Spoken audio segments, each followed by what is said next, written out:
بسم الله الرحمن الرحيم. ألف لام ميم. تنزيل الكتاب لا ريب فيه من رب العالمين. أم يقولون افتراه بل هو الحق من ربك لتنذر قوما ما أتاهم من نذير من قبلك لعلهم يهتدون. الله الذي خلق السماوات والأرض وما بينهما في 6 أيام ثم استوى على العرش ما لكم من دونه من ولي ولا شفيع أفلا تتذكرون. يدبر الأمر من السماء إلى الأرض ثم يعرج إليه في يوم كان مقداره 1000 سنة مما تعدون. ذلك عالم الغيب والشهادة العزيز الرحيم الذي أحسن كل شيء خلقه وبدأ خلق الإنسان من طين ثم جعل نسله من سلالة من ماء مهين ثم سواه ونفخ فيه من روحه وجعل لكم السمع والأبصار والأفئدة قليلا ما تشكرون. وقالوا أإذا ضللنا في الأرض أإنا لفي خلق جديد بل هم بلقاء ربهم كافرون. قل يتوفاكم ملك الموت الذي وكل بكم ثم إلى ربكم ترجعون.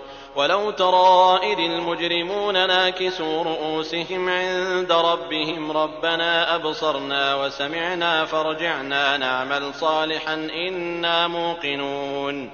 ولو شئنا لآتينا كل نفس هداها ولكن حق القول مني لأملأن جهنم من الجنة والناس أجمعين. فذوقوا بما نسيتم لقاء يومكم هذا إنا نسيناكم وذوقوا عذاب الخلد بما كنتم تعملون. إنما يؤمن بآياتنا الذين إذا ذكروا بها خروا سجدا وسبحوا بحمد ربهم وهم لا يستكبرون. تتجافى جنوبهم عن المضاجع يدعون ربهم خوفا وطمعا ومما رزقناهم ينفقون.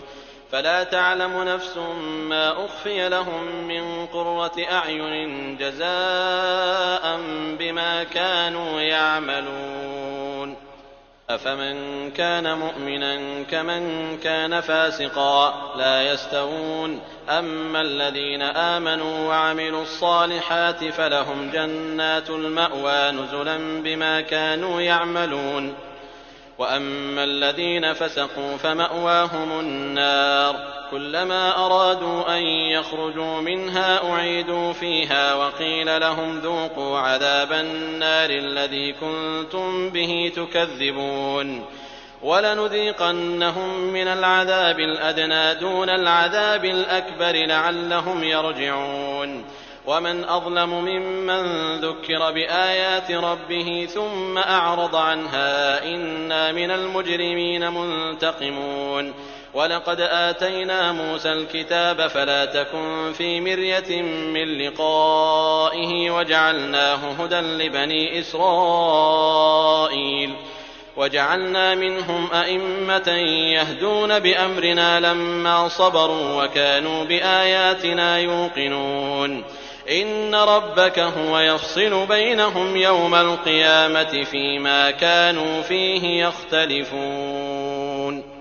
أولم يهد لهم كم أهلكنا من قبلهم من القرون يمشون في مساكنهم إن في ذلك لآيات أفلا يسمعون.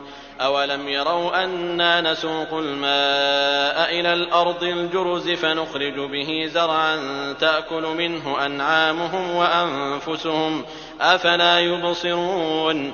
ويقولون متى هذا الفتح إن كنتم صادقين. قل يوم الفتح لا ينفع الذين كفروا إيمانهم ولا هم ينظرون. فأعرض عنهم وانتظر إنهم منتظرون.